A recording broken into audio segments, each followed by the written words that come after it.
commencer en priant ensemble. Seigneur Jésus, on a tout pleinement en toi, Seigneur. On a besoin de ta grâce, ton amour. On a besoin de ta direction en toutes choses. Seigneur, on veut ouvrir ta parole puis se laisser enseigner, oh Dieu, par les proverbes. On veut devenir sage parce qu'on veut t'honorer. On veut faire ta volonté. On veut discerner les choses librement pour être capable d'être dirigé librement par ton esprit, vraiment être un instrument entre tes mains. Merci, Seigneur, d'avoir pourvu à tout. Et, oh Dieu, on veut accueillir ta sagesse, ton intelligence ce matin. Au nom de Jésus, Amen. Une série sur la sagesse où on parle de toutes sortes de sujets concrets. Et je ne sais pas pour vous, mais parfois, on peut se faire enseigner toutes sortes de choses, faire donner toutes sortes de bons trucs, des astuces, des conseils. Mais là, à un moment donné, on regarde à tout ça, puis là, c'est quasiment trop. Hein? Vouloir devenir meilleur à ci, meilleur à ça, meilleur à ça. Puis là, à un moment donné, bon, ça fait trop. Qui trouve qu'il y en a beaucoup dans sa vie? Hein? Beaucoup de responsabilités, beaucoup de choses à faire, puis souvent beaucoup de bonnes choses à faire.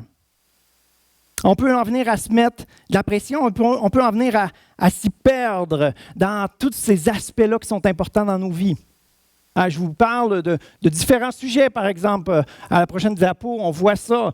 Comment mettre de l'ordre là-dedans, comment investir notre temps dans tous ces aspects-là qui sont vraiment importants. Est-ce qu'il y en a un de ces aspects-là qu'on veut négliger, un de ces aspects-là qu'on veut dans quelques années se dire « Oh, j'ai pas assez investi là-dedans ». Tous ces éléments-là sont très importants. On veut agir avec excellence, on veut agir avec intégrité. Ce qu'on va faire ce matin, c'est se démêler un petit peu dans tout ça. Notre but, c'est d'honorer Dieu. Amen. On veut être dirigé par son esprit. Amen. Mais ce matin, on est dans la sagesse, on est dans les proverbes, et on va voir, en général, c'est quoi les priorités de Dieu? Comment mettre de l'ordre dans notre vie? Comment ordonner ces choses-là? Et à ce moment-là, qu'est-ce qu'on fait? Bien, c'est pas compliqué la vie chrétienne. On a juste à appliquer ça. Hein? Malheureusement, la vie n'est jamais aussi simple et l'esprit souffle où il veut. Mais d'avoir mis de l'ordre là-dedans, d'être capable de voir clair dans notre vie, avec chaque chose à sa place, ça permet ensuite d'être capable de discerner dans des situations particulières. Et je vais vous partager quelque chose tout à l'heure où pendant 2 semaines, je luttais. Ma conscience m'accusait de prendre une décision ou de prendre l'autre. Il y a des situations dans la vie où c'est pas blanc d'un bord, c'est blanc d'un bord, c'est blanc de l'autre bord. Les deux seraient bons. Malheureusement, on n'a pas réussi le clonage et avoir 2 Jean-Matthieu, c'est pas possible. Mais non, Dieu a voulu qu'on soit capable de gérer notre personne et apprendre à faire des choix. Même Jésus n'avait qu'un corps, n'est-ce pas? Et il a été limité comme nous. Mais il avait appris à discerner la volonté du Père. Il avait appris à discerner qu'est-ce qui est le plus important. Alors ce matin, on prend le temps de s'arrêter pour justement réfléchir à toutes ces choses-là et voir comment ça peut se mettre en place dans notre vie. On veut mettre de l'ordre dans tout ça. Et je vous dis, après cette réunion, votre vie va ressembler à quelque chose de parfaitement ordonné. Je vous ai mis une image d'à quoi va ressembler votre vie par la suite. Et ce n'est pas parce que vous allez boire 50 verres de ginger ale à tous les jours, ce n'est pas très bon pour la santé, mais c'est cette belle image, avouez que c'est beau. Une belle image, toute parfaitement enlignée les uns avec les autres. Et le concept de ça, ça s'appelle une fontaine de champagne. Ce qui est extraordinaire, c'est que tu verses seulement dans le premier verre. Et ça déborde de tous côtés, mais ça vient remplir de façon parfaitement égale un étage à la fois. Imaginez avoir à remplir 50 verres un après l'autre. D'un, c'est long. De 2, risque de tendinite. Mais comme ça, juste un verre. Et une autre bouteille, à moins que ça se multiplie. Mais juste un verre, et là, ça se remplit très, très, très rapidement, très efficacement. Non, on courait partout. Mais la job, elle se fait quand pour pouvoir faire ça? La job, elle se fait au préalable. La job, elle se fait à tout placer de façon parfaite, chaque verre. Et c'est ce qu'on fait ce matin. On s'arrête pour mettre de l'ordre, pour voir comment on pourrait ordonner les aspects importants, les aspects prioritaires dans notre vie, pour qu'ensuite, ça puisse tout découler et tout se remplir de façon équilibrée selon la volonté de Dieu pour notre vie. Que ça vous intéresse? D'avoir une vie où les choses se mettent en place, où l'essentiel est en premier. Le titre du message, c'est « Priorité aux priorités ». On veut faire du ménage. On a trop de priorités, mais là, on va mettre la priorité aux priorités. Se démêler un petit peu dans tout ça. Mettre de l'ordre dans notre vie. Ce qui se passe aussi, qui est particulier avec ça, c'est que dès la 3e rangée, si vous avez une bonne représentation géométrique, là, la 3e rangée, il y a 9 verres. 3, 3, 3. Et il y en a un dans le milieu. Alors, si on tourne autour de la pile de verres pour remplir les verres, un à la fois, dès la 3e rangée, on n'a pas accès au centre. On n'a pas accès au verre du centre. Et pour moi, je trouve que c'est une image intéressante. Si on court comme ça autour, le cœur ne sera pas rempli. Le cœur, le centre ne sera pas rempli. On veut mettre les priorités aux bonnes places et on veut laisser le Seigneur remplir chaque aspect de nos vies. Alors, on parle de mettre de l'ordre, on parle de réfléchir aux priorités dans nos vies et c'est extrêmement important. Dans Proverbe 21:5, on lit « Celui qui s'applique à élaborer des plans connaîtra l'abondance, tandis que celui qui agit précipitamment connaîtra la disette. » Élaborer des plans, c'est valable pour toute chose. Un architecte va prendre le temps d'élaborer des plans avant de construire une tour 10 étages. Élaborer des plans, c'est nécessaire. Et pour notre vie, est-ce que c'est important pour notre vie? C'est important, on est responsable, nous seuls responsables de notre vie. Alors, c'est important de s'arrêter, réfléchir, prendre du recul. La prière, c'est ça, hein, vous savez, c'est de prendre du recul, regarder avec une perspective plus élevée, la perspective de Dieu sur notre vie pour voir comment s'organiser dans tout ça, comment mettre de l'ordre. Alors, ce que je vous propose ce matin, c'est 7 niveaux de priorité. En général, qui fonctionnent bien. Et je vous dis, je n'ai pas un verset qui les a mis en ordre. C'est de la sagesse spirituelle, c'est tiré de l'expérience. Et les proverbes, on en parle depuis plusieurs semaines. Et c'est quoi les proverbes? C'est l'art de bien vivre.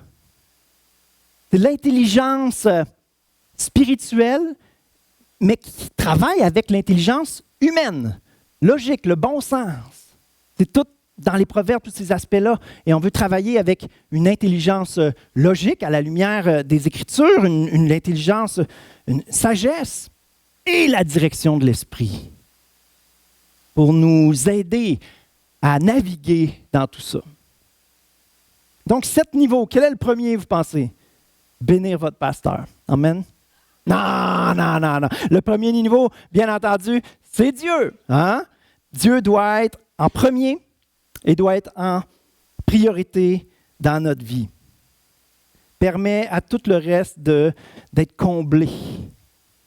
Et dès la 3e rangée, si ce n'est pas en Dieu qu'on met l'essentiel, si on ne priorise pas Dieu, les verres du centre ne se remplissent pas, notre vie perd son sens. Le cœur de chaque aspect de notre vie est vide. Alors, on peut faire toutes sortes de choses. On peut même performer dans le domaine du travail, dans toutes sortes de choses. Sauf que l'essentiel, sans Dieu, n'est pas comblé. C'est en lui seul qu'on trouve la vraie vie.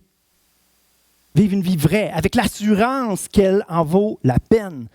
Parce qu'on est connecté au cœur de Dieu et on sent, on le sait, qu'il prend plaisir en nous, alors qu'on cherche à l'honorer de tout notre cœur.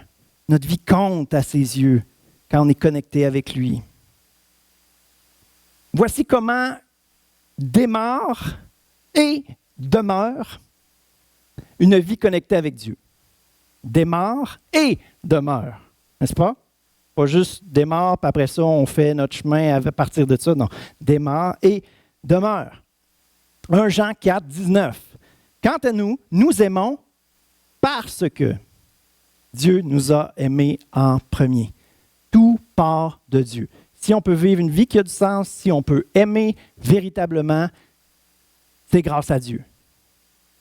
C'est une initiative de Dieu, une décision gratuite de Dieu de vouloir que notre vie ait du sens, en étant connecté à la source de l'amour, dont on a besoin pour prendre vie et dont on a besoin pour continuer de vivre une vie qui a du sens. Tout part de son amour. On doit l'accepter, le recevoir et continuer de le comprendre et d'y goûter et de le recevoir toujours plus.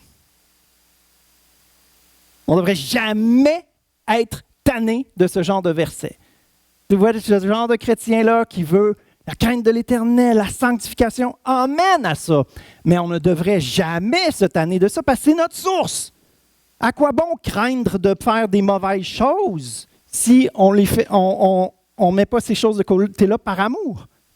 Inutile, des œuvres mortes. L'essentiel, c'est d'être cœur à cœur avec Dieu. Tout le reste découle de cela. C'est la priorité numéro 1. J'entends pas beaucoup d'amen. C'est en Dieu qu'on découvre qui on est. Qui on est. Si on ne sait pas qui on est, on fait juste faire un paquet de choses. Et c'est là qu'on court comme une poule pas de tête, une vie qui n'a aucun sens. On veut vivre dans... Il y a l'être et il y a le faire. Et oui, il faut faire des choses dans la vie. Mais si on n'est pas conscient de qui on est, et c'est ça l'essentiel, savoir qui on est en Dieu. Et là, on fait toutes les choses en fonction de qui nous sommes en Dieu. C'est l'essentiel absolu de saisir notre identité en Dieu. Il y a juste en Dieu qu'on peut la trouver, véritablement. Je ne suis pas un pasteur, je ne suis pas le père de, je ne suis pas l'époux de. Avant tout, je suis l'enfant de. Si je ne suis pas l'enfant de, tout le reste, inutile. Ah oui, ça va faire des bonnes choses, je vais essayer de faire de mon mieux. Mais pas vécu en Dieu, ça perd son sens. L'essentiel n'est pas là, le centre, le cœur n'est pas rempli. L'essentiel, le cœur, la priorité, ce n'est pas nécessairement le plus de temps. C'est d'y mettre le plus de cœur, d'intentionnalité, dirait mon épouse. De façon réfléchie, c'est là-dedans que j'investis, le meilleur. Là-dedans, j'investis en premier dans mon agenda, en premier en priorité. Prendre du temps à part avec Dieu comme étant Dieu en premier, c'est extrêmement important. Mais être tout le temps avec Dieu, c'est autant, sinon plus important. Une citation de Éric Sellerier, fondateur du Top Chrétien. Il dit « Je passe rarement 1 heure à prier, mais je ne passe jamais 1 heure sans prier. » Intéressant, hein? Ça veut dire en n'importe quoi, tu peux demander à Dieu son aide, son soutien. Tu peux lui dire merci pour n'importe quoi. Tout le temps. Et honnêtement, c'est plus important. Sinon, tu passes ton heure à prier puis tu oublies Dieu les 23 autres heures de la journée. Jacques, il parle de ça. C'est comme quelqu'un qui a ouvert, il s'est vu, puis tout de suite, aussitôt qu'il est parti, il a oublié qui il est. C'est une vie futile. Prendre du temps à part avec Dieu, c'est extrêmement important. C'est la priorité numéro 1. Mais Dieu, au centre de tout, c'est quand toute la journée, il est avec nous. Toute la journée, on est avec lui, parce que lui est toujours là. Prendre du temps à part, ce n'est pas seulement à genoux dans votre lieu secret non plus. Prendre du temps à part, c'est dans votre auto, de mettre de la louange puis de louer le Seigneur, c'est de mettre une prédication, c'est de vous asseoir et étudier des sujets bibliques pour approfondir, pour comprendre encore plus, découvrir comment Dieu c'est un génie. C'est de prendre une marche dans la nature puis regarder comment c'est beau puis rendre gloire à Dieu pour ça. Prendre une marche avec Jésus, jasez-y en même temps. Il y a toutes sortes de façons de connecter avec Dieu. Si c'est notre priorité, si notre cœur y est, si on est intentionnel là-dedans, on va trouver notre façon. C'est une relation avec Dieu. Dieu ne veut pas que vous vous imitiez. Dieu ne veut pas qu'on ait une espèce d'idéal de vie chrétienne, de moine dans un monastère, puis il faut faire le plus possible pareil comme ça. Non! Dieu il sait qui on est. Dieu il sait dans quelle saison on est. Et Dieu veut qu'on vive notre vie avec lui dans un temps comme celui-ci, dans notre vie et dans ce monde. Il veut qu'on soit des chrétiens pertinents, qui brillent, que les gens voient Jésus d'une façon pertinente aujourd'hui. Il ne veut pas qu'on soit des chrétiens déconnectés, attachés aux années 1200 où les moines étaient dans des monastères. Je caricaturise un petit peu. Mais dans la prière, c'est tellement l'essentiel. Dans la prière, notre esprit s'enligne avec Dieu, notre âme se calme, notre tête est mieux disposée et notre corps prend du mieux. C'est bon, hein, la prière? Notre esprit s'aligne avec Dieu, notre âme se calme. Et vous voyez, pour tous les sujets de votre vie, dans la prière, avec la prière, dans la prière un temps part et avec la prière tout au long de la journée, il y a des idées créatives qui vont venir. Vous allez mieux travailler, vous allez moins vous blesser. L'âme est disposée, la pensée est plus claire. On met du temps à part, puis finalement, on est plus productif dans tout ce qu'on a à faire.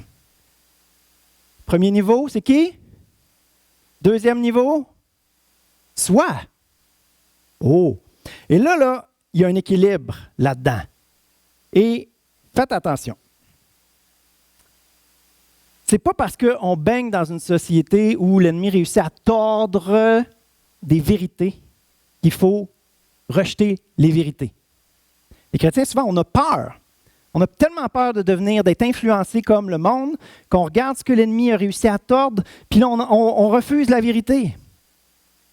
J'aimerais vous dire, prendre soin de soi, ce n'est pas être divinement, selon Dieu, ce n'est pas d'être centré sur soi-même. C'est de prendre soin, premièrement, de la première personne de qui nous sommes responsables. Nous-mêmes. Personne ne peut faire pour nous ce que moi, tu sais, on a tendance à dire, hey, prends soin de toi. Prends soin de toi. J'ai mieux. Laisse Dieu prendre soin de toi. Parce que Dieu seul sait comment ressourcer chaque personne. Encore là, je parlais de notre relation avec Dieu. Bien, encore là, pour prendre soin de soi, on a besoin d'être dirigé par Dieu, le spécialiste en bien-être. Ah, et là, il y en a, le pasteur s'en vient New Age. C'est pas parce que l'ennemi réussit à tordre les affaires qu'il faut rejeter la vérité. S'aimer, ce n'est pas nécessairement d'être centré sur soi-même, c'est accepter le fait que Dieu nous aime. C'est extrêmement important. Il est impossible d'obéir au premier commandement si on ne l'accepte pas. Tu aimeras le Seigneur ton Dieu de tout ton cœur, de toute ton âme, de toute ta pensée. C'est le premier, le plus grand commandement. Alors tu vas t'efforcer de l'aimer. Non, on l'a vu tantôt. Nous l'aimons parce qu'il nous a aimés en premier. Tu acceptes son amour et en réponse à son amour, tu t'apprends à l'aimer de tout ton cœur, toute ton âme. Et plus tu apprends à l'aimer, plus tu réalises son amour pour toi. Toi qui es imparfait, lui qui est parfait. Impossible de réaliser le premier commandement si on n'accepte pas de laisser Dieu nous aimer. Il n'y a personne qui peut le faire pour nous. Impossible d'obéir au premier commandement. Pire, impossible d'obéir aux deux premiers commandements. Pourquoi? Parce que voici le deuxième qui lui est semblable. Tu aimeras ton prochain? Ah non! Impossible d'obéir aux deux premiers commandements si on n'accepte pas de laisser Dieu nous aimer. Qu'est-ce que ça veut dire? Ça veut dire que tu t'haïs à la face, tu t'haïs, tu ne te pardonnes pas.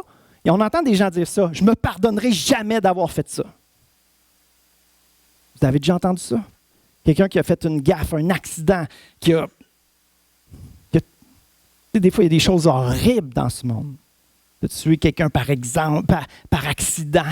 Jamais je vais me pardonner d'avoir fait ça. Bien, à ce moment-là, tu es en train de faire le contraire de ce que Dieu fait. Dieu, lui, veut te pardonner. Tu t'es remis devant lui avec humilité. Tu as dit, Seigneur, je n'ai jamais voulu faire ça. Je te demande pardon. Tu as essayé comme tu pouvais. Des fois, c'est même pas possible d'aller demander pardon à la famille ou je ne sais pas trop quoi. Mais tu acceptes le pardon de Dieu. Puis accepter le pardon de Dieu, c'est de se pardonner. Dieu me pardonne, mais moi, je ne me pardonnerai jamais. Tu es en désobéissance, tu t'opposes à ce que Dieu veut faire. Comprenez-vous ce que je veux dire?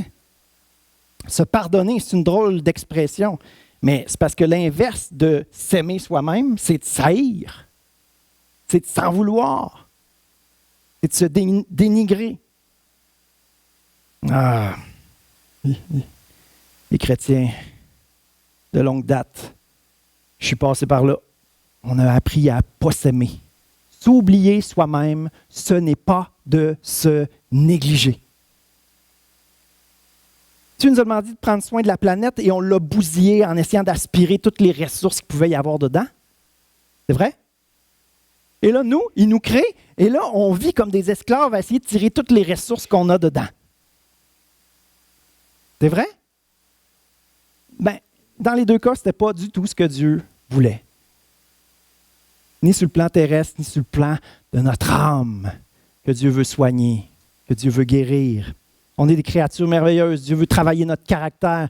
Il va nous corriger quand il le faut. Il va permettre des circonstances pour qu'on soit transformé, pour qu'on grandisse, qu'on soit fortifié. Ce ne sera pas nécessairement un parcours toujours facile, mais Dieu nous façonne à travers tout ça. Et c'est extrêmement important pour lui qu'on puisse devenir de plus en plus comme Jésus. Il n'y a rien de mieux que ça. S'aimer soi-même, c'est laisser Dieu prendre soin de nous. J'ai mis 3 points par rapport à ça. Accepter le fait que Dieu nous aime. Ça permet d'aimer les gens vraiment, parce qu'il faut aimer notre prochain comme nous-mêmes. Et c'est de laisser Dieu prendre soin de nous parce qu'il nous chérit. Il n'a pas envoyé son Fils unique sur la croix pour qu'après ça, on se déteste. Il l'a envoyé pour nous. Amen. Il y en a qui sont capables de dire « Je suis la priorité numéro 2 dans ma vie ». Il n'y en a pas beaucoup qui sont capables de le dire. Pourtant, vous adhérez là. Vous avez été convaincus. On dit ensemble « Je suis la priorité numéro 2 de Dieu dans ma vie ». Ouf! On a de la misère à l'accepter, hein? Surtout les chrétiens de longue date. Il faut s'oublier soi-même. S'oublier soi-même, ce n'est pas se négliger. Ce n'est pas se déprécier. 3e niveau, pour les couples mariés. Hein? Il va y avoir pour les couples mariés, il va y avoir pour les célibataires. Pour les couples mariés, qui est ton plus proche prochain? Oui, ta moitié même. Hein? C'est presque de s'aimer soi-même. Il y a d'ailleurs un verset qui dit ça. On va le voir tout à l'heure. Les couples mariés. On va voir certains passages qui ont sali un petit peu les priorités de Dieu pour notre vie par rapport à notre moitié et par rapport à nos enfants. Et je vais peut-être en troubler quelques-uns aujourd'hui. Sachez que je ne suis pas en train de dire que la Bible est pleine d'erreurs. Toutefois, les moines copistes s'imposaient le célibat alors que Dieu ne leur imposait pas et il s'est glissé des petites coquilles du genre ou laisser sa femme derrière, haïr sa femme, quitter sa femme pour suivre Dieu. Et ce n'était pas dans l'original. Ish! Luc 14, 26 dit que si quelqu'un vient à moi et qu'il ne hait pas son père, sa mère, sa femme, la moitié, s'il ne se hait pas la moitié, ça ne marche pas. Et même sa propre vie, il ne peut être mon disciple. Le problème avec ce passage-là, c'est le mot « haïr ». Le mot « haïr », dans l'original, peut vouloir dire « haïr », mais il peut vouloir dire « préférer à ». S'il ne préfère pas à Jésus, son père, sa mère, sa femme, ses enfants et lui-même, pas digne d'être mon disciple, ça, c'est vrai. Il n'y a rien qui mérite plus notre amour que Jésus, que donner sa vie pour qu'on prenne vie. On lui doit tout. Il n'y a personne qui mérite plus notre amour que Jésus. La connaissance augmente, mes amis. L'archéologie permet de découvrir encore et d'affiner, d'améliorer la version originale qu'on a du texte biblique. Et à ce moment-là, dans les traductions qui ne sont pas la façon inspirée, c'est l'original qui est inspiré de Dieu, qui est certaine, qui est parfaite. mais dans les traductions, on essaie de faire notre possible pour communiquer aujourd'hui ce qui a été écrit. Et là, il peut y avoir des petites erreurs.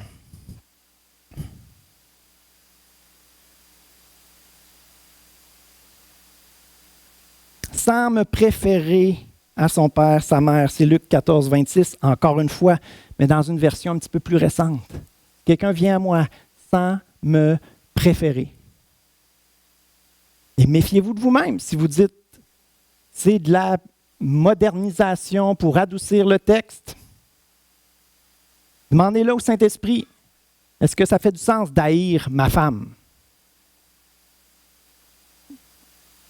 Bien souvent, notre intelligence, notre logique, à la lumière des Écritures, permet de saisir vraiment ce qu'il y a dans le cœur de Dieu. La Bible lue de façon littérale, sans réflexion, sans intelligence, peut être destructrice.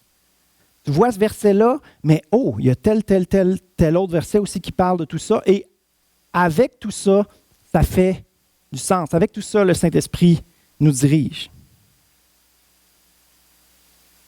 On lit la parole de Dieu avec notre intelligence puis avec l'éclairage du Saint-Esprit en ayant le désir d'honorer Dieu.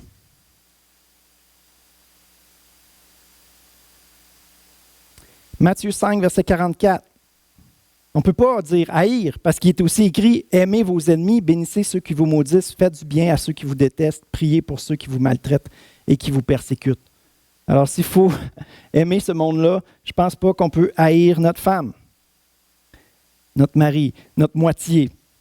Éphésiens 5, 25. « Marie, aimez votre femme comme Christ a aimé l'Église. Il s'est donné lui-même pour elle. » Éphésiens 5, 33 dit que chacun aime sa femme comme lui-même et que la femme respecte son mari. L'aimer comme soi-même. Ça veut dire que c'est quasiment comme le 2. 2 et 3 sont très, très, très, très proches. On est d'abord responsable de nous-mêmes, mais notre femme est notre moitié. J'ai 2 petits conseils matrimoniaux en passant. On a fait 2 messages sur la sexualité, mais je vais juste prendre le temps de dire que un bon époux, c'est un homme en progression sur le plan spirituel. Donc, de plus en plus mature, qui va dicter le ton spirituel dans sa maison. Il sait qu'il en est responsable, alors il s'efforce de tout son cœur de progresser à le faire dans ses gestes et dans ses paroles. Amen.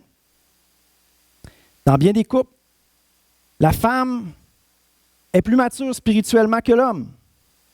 Mon conseil pour l'épouse, c'est d'apprendre à être une aide et d'aider l'homme à jouer son rôle. Les hommes ne prennent pas leur place. Parfois, ils ont besoin de l'aide de leur femme pour les soutenir. Et ce n'est pas vrai que la pensée moderne d'aujourd'hui nous encourage dans ce sens-là. Donc, c'est avec une conviction du Saint-Esprit qu'il faut aller, qu'il faut saisir ça et d'apprendre à le faire. J'ai entendu une histoire magnifique dernièrement d'une femme qui voulait donner... leur fille leur demandait des Bibles, 2 filles, ils voulaient une Bible. Quel parent voudrait que ses filles leur demandent une Bible? Alors, qu'est-ce qu'ils ont fait? Ils ont commandé 2 Bibles, des Bibles que leur enfant va pouvoir lire, puis apprécier, puis comprendre. Ils ont acheté des fleurs. Mais c'est qui les a données à ses filles? Le père. La femme a fait tout le setup, a préparé toute l'affaire. Mais c'est le père qui a donné les Bibles, les fleurs à ses filles. Et ça, c'est des moments marquants. Ça, c'est une femme qui soutient. Parce que souvent, on prépare tout, on veut avoir le mérite on veut avoir la joie de le faire par nous-mêmes, de donner le cadeau, n'est-ce pas? Ah! Mais c'est ça, être une équipe, puis il faut que les hommes apprennent à jouer leur rôle, puis c'est tout un défi aujourd'hui. L'idéal biblique de Dieu pour le couple, pour la famille, c'est complètement révolutionnaire par rapport à notre société. Mais nous, on doit saisir ça. Et la recette de Dieu, elle fonctionne. Le numéro 3, pour les gens pas mariés, pour les célibataires, c'est qui? Bon, j'ai mis Jésus, je ne savais pas trop quoi mettre comme réponse, mais regardez bien le passage d'un Corinthiens 7. Oh, l'apôtre Paul qui était célibataire, je voudrais que vous soyez sans inquiétude. Celui qui n'est pas marié se préoccupe des affaires du Seigneur. C'est pour ça que j'ai mis Jésus. des moyens de plaire au Seigneur. Alors que celui qui est marié se préoccupe des affaires de ce monde, des moyens de plaire à sa femme. Oui, les affaires de ce monde, c'est les affaires profanes. Ça ne veut pas dire des péchés, ça ne veut pas dire des choses noires, horribles, ténébreuses. C'est juste les choses régulières de la vie de tous les jours. OK? Parenthèse. Ça ne veut pas dire que tu es marié, que tu fais un paquet de choses pécheresses. D'accord? Mais le célibat, c'est un don, une grâce que Dieu donne, qui permet de servir Dieu librement. J'ai été célibataire plusieurs années, puis faire des études, travailler, faire des voyages. Je n'aurais pas eu toute cette liberté-là si j'avais eu une femme, des enfants. J'étais libre. Je demandais à Dieu, tu me fais-tu le don du célibat? Je sentais que j'étais créé pour être un père, pour être un époux.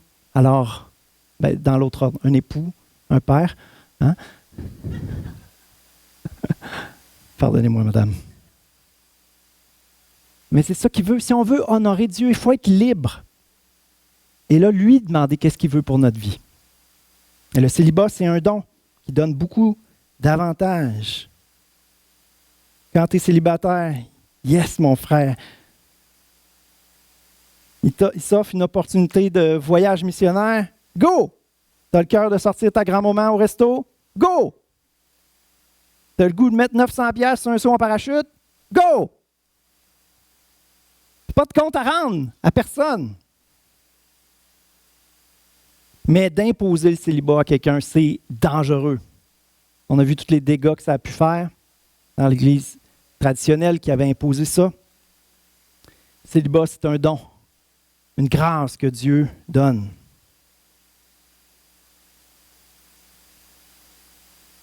Conseil aux célibataires, Jésus étant ton chum ou ta blonde, une date de 2 heures avec Jésus à chaque semaine.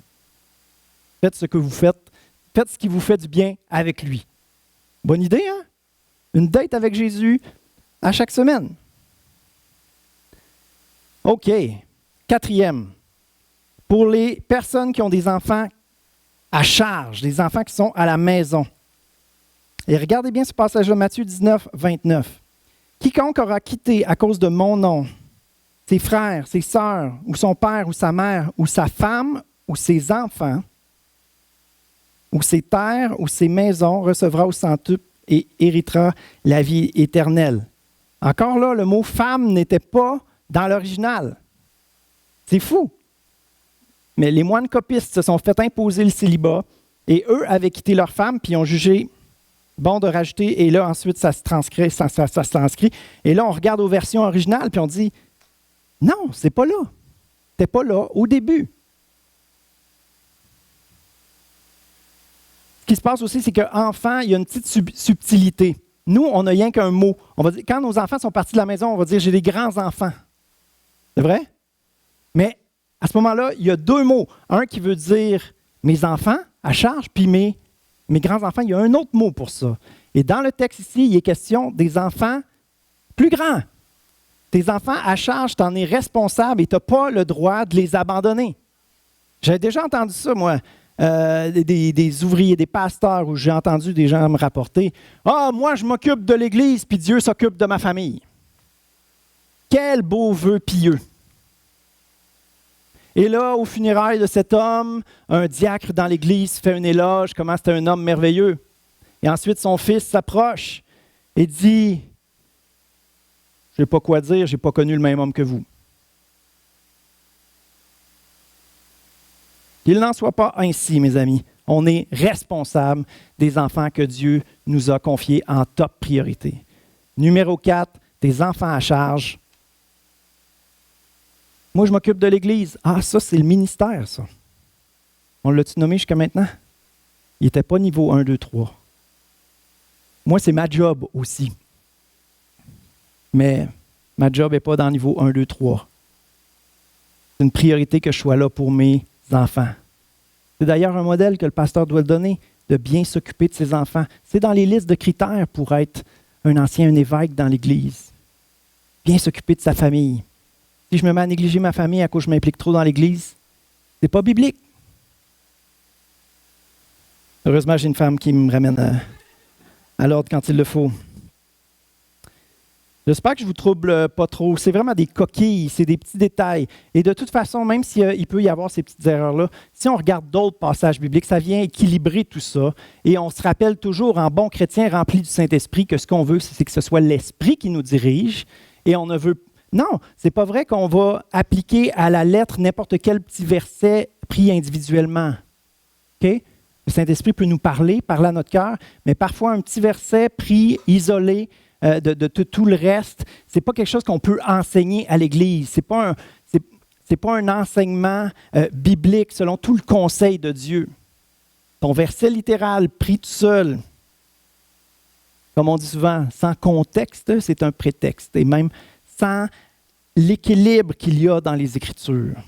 Extrêmement important, l'équilibre qu'il y a dans les Écritures. Si l'Église passe avant ma femme, ça s'appelle de l'adultère. Si l'Église passe avant mes enfants, je viens de faire des orphelins. Qu'il n'en soit pas ainsi. Amen. Numéro 5, on est rendu. Hein? Numéro 1, c'était? Numéro 2, c'était? Ah, on a eu de la misère avec celle-là, mais... Numéro 3, c'était notre moitié, ou Jésus pour les célibataires. Numéro 4, c'était nos enfants, mais nos enfants à charge, nos enfants à la maison. Numéro 5, le travail. Le travail pour pouvoir pourvoir aux besoins de 2, 3, 4. Hein? C'est juste logique. Il faut travailler pour nourrir notre gang. C'est une question de fierté. Et il y a eu un message sur ce sujet-là, voilà 2 semaines si je me rappelle bien. Donc, on n'élaborera pas trop aujourd'hui. Je veux juste parler de la question du travail d'équipe dans un couple. On jouit dans notre société aujourd'hui de beaucoup plus de liberté que ça a pu être le cas dans d'autres sociétés. Et ce qui permet, comme couple, d'avoir beaucoup plus de liberté pour travailler en équipe. J'ai un ami qui, lui et son épouse, elle a fait ses études comme infirmière, ils ont décidé que lui serait papa à la maison. Elle travaillait, rapportait un très bon salaire et leur famille allait beaucoup mieux fonctionner comme ça. Puis lui, il était très à l'aise avec ça. Il n'a pas besoin d'avoir la grosse job pour impressionner ses amis. Lui, il était avec les enfants, il était très heureux de pouvoir s'investir dans les enfants, avoir une relation proche, puis les élever dans le Seigneur. Ils font équipe. Le couple, c'est une équipe pour le royaume. Et on gère ça avec intelligence, avec discernement du Saint-Esprit, du mieux qu'on peut, avec comme but ultime d'honorer Dieu. Amen? Ça reste toujours ça, l'essentiel.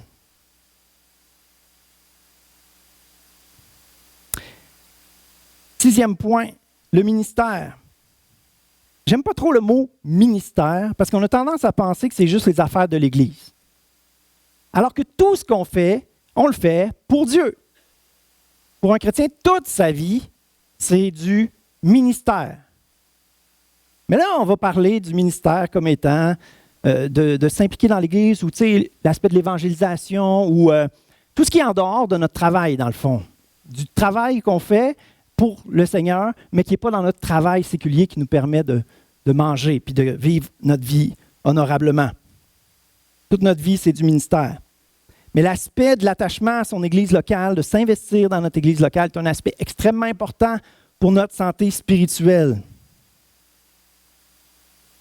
On parle souvent de l'évangélisation, de proclamer l'Évangile, puis c'est super, c'est important. Chacun d'entre nous, on a ce mandat-là d'aller par toutes les nations, faire toutes les nations des disciples. On a cette mission-là de briller de la lumière du Seigneur qui est en nous, la saveur que Christ nous donne, de la répandre partout. Individuellement, c'est vrai, mais l'Église comme corps de Christ est un témoignage en soi, qui a besoin de l'investissement de chacun. Chacun à sa place, chacun faisant ce à quoi le Seigneur l'a appelé. Certains vont faire des choses, d'autres vont donner, d'autres vont encourager, d'autres vont accueillir à la maison, d'autres vont chanter, jouer de la musique, mais tout le monde a un rôle à jouer. Chacun est un membre de la famille important. Et juste votre présence, quand il y a une activité, elle a de la valeur. Votre présence est un encouragement. Pourquoi? Parce que les personnes qui l'organisent, le fait que vous soyez là, ça leur dit ce que tu fais a de la valeur. Ce que tu fais est important. Juste votre présence a dit ça en soi. Nos actions parlent plus que nos paroles, bien souvent. Juste être là, c'est un encouragement. Ensemble, l'Église, on représente Christ d'une manière magnifique. C'est une stratégie d'évangélisation que Dieu a voulu. Une stratégie de rayonner, de briller de l'amour de Dieu, qui s'est créé une famille, qui s'est créé un peuple. On est rendu au 7e niveau. La famille, les amis. Les célibataires, c'est extrêmement important d'avoir de très bons amis. C'est extrêmement important d'avoir des bons amis pour être ressourcés, pour vivre l'aspect émotionnel, l'aspect intellectuel, bonne connexion, apprendre, partager. C'est extrêmement important. Mais trop, c'est pas... Proverbe 18, 24 dit « Des camarades nombreux peuvent faire le malheur de quelqu'un, mais un ami vrai est plus fidèle qu'un frère. » C'est important d'avoir des amis vrais. Et on ne peut pas porter le monde entier sur nos épaules. Même Jésus, de son vivant, n'a pas couru partout toute sa vie pour faire du bien à tout le monde. Ce serait épuisé comme nous. Alors, des amis bien choisis, des personnes dans qui le Seigneur nous indique de s'investir, ça, oui. Mais trop de personnes à prendre soin, on peut s'épuiser. Extrêmement important de prendre soin de notre famille, de nos amis. 1 Timothée 5,8 dit « Si quelqu'un ne prend pas soin de sa parenté et surtout des membres de sa propre famille, il a trahi sa foi. Il est pire qu'un incroyant. » Et il a trahi sa foi ici, ça ne veut pas dire qu'il ne croit plus en Dieu, là. OK? Ça veut dire qu'il n'honore plus certaines directives importantes de Dieu. Il est pire qu'un incroyant dans ce domaine-là. Dans le sens, mais on est au niveau 7, hein? Il a juste échappé un élément de discernement de l'intelligence de Dieu qui est important. Il a trahi sa foi. Il n'honore pas cette directive-là importante de Dieu de prendre soin de nos proches. Mais ça ne veut pas dire qu'il ne croit plus en Dieu, là. OK?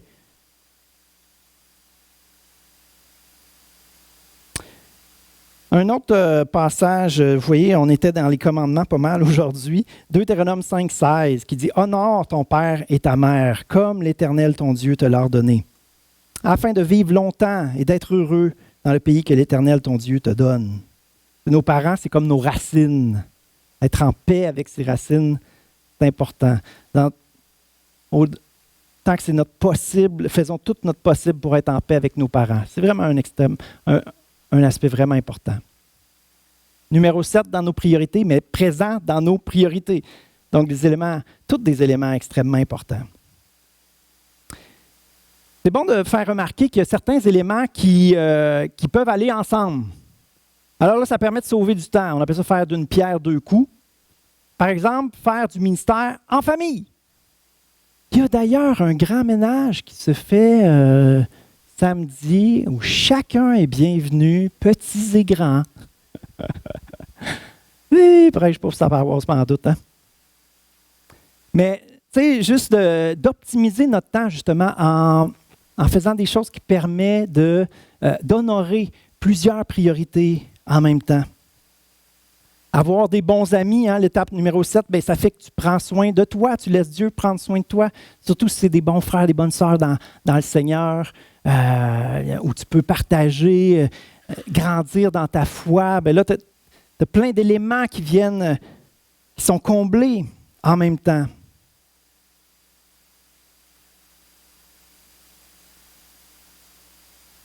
Si on s'investit dans des gens qui ne connaissent pas le Seigneur aussi, c'est du ministère en soi. Mon grand dilemme des 2 dernières semaines. Vous savez, comme pasteur, je prône beaucoup l'aspect du service. L'image de Jésus qui lave les pieds de ses disciples, c'est vraiment une image que je chéris, qui est importante pour moi. Pour que je lave régulièrement les toilettes avec joie.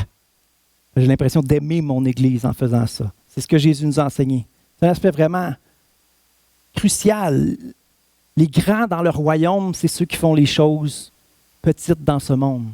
Vraiment un aspect important dans mon cœur pour l'Église. Puis là, il y a le grand ménage samedi prochain. Alors, des fois, le pasteur, on dit, c'est comme le père de l'Église. C'est une belle image, c'est bien. Fait que là, papa, il veut être là. Donnez l'exemple. En plus, comme Priscille le disait dans les annonces, pour moi, c'est vraiment riche. Il y a une fraternité qui se vit là. C'est le fun. On sert le Seigneur de façon toute simple, ensemble. C'est dynamique. On mange une collation. Que de bonheur. Vraiment, c'est toujours une belle matinée. Là, par contre, ce qui se passe, c'est que la fête à mon filleul, là, il va avoir 4 ans. Fête de 4 ans, là, c'est une fois dans une vie. Puis c'est important. C'est mon grand dilemme et je suis vraiment déchiré. Vraiment déchiré. C'est une famille qui ne suit pas le Seigneur. C'est important pour moi. Ils ne peuvent pas comprendre que ma job de pasteur exige que je fasse du ménage le samedi. Non. Fait que là, le dilemme, c'est est-ce que j'ai une église qui m'aime assez pour accepter de me donner congé le jour du grand ménage? J'ai honoré, je vous quémande. J'ai honoré la journée du grand ménage, 3 années consécutives.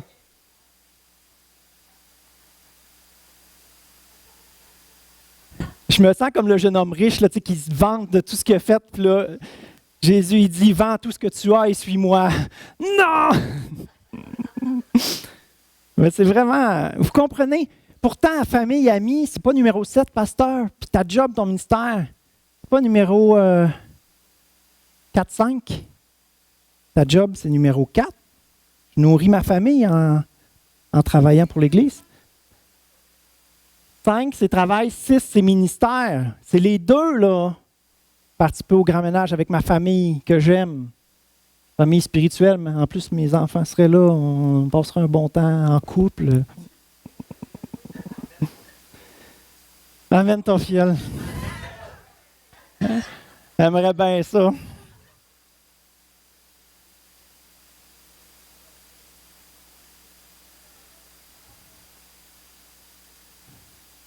Sentez-vous mon petit déchirement?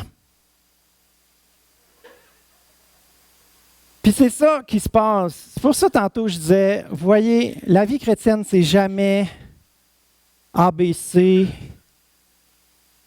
Dans telle situation, toc, toc, oui, voilà, ta solution, tu fais ça, c'est pas plus compliqué que ça.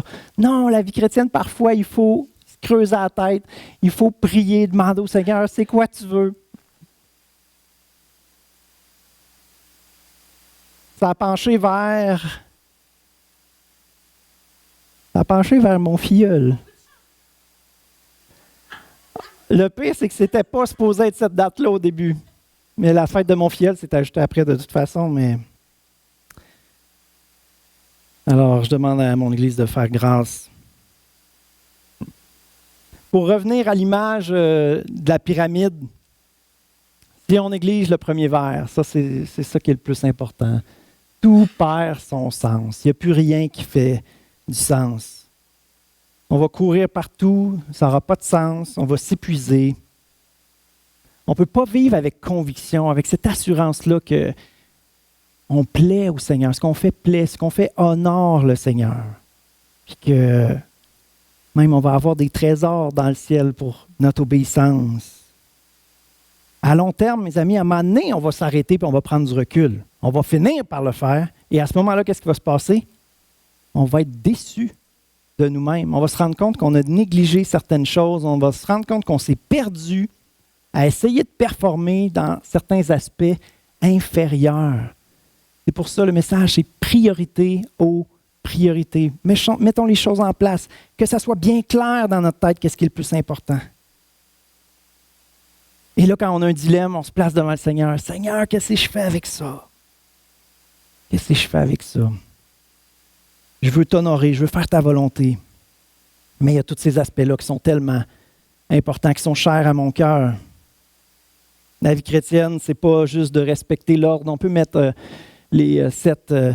non, c'est pas juste respecter l'ordre tout le temps sans se poser de questions. mais c'est d'être libre, de ne pas avoir besoin de performer aux yeux des hommes dans toutes ces choses-là, mais au-delà de toute chose, par-dessus tout, de chercher à honorer Dieu dans tous ces aspects-là, de les vivre pour lui, en y mettant du cœur. Il y a des dilemmes des fois. Des fois, c'est difficile. Mais on veut t'honorer, Seigneur. Alléluia. Alléluia. Seigneur Jésus, sois le centre de nos vies. Sois le centre, sois en premier.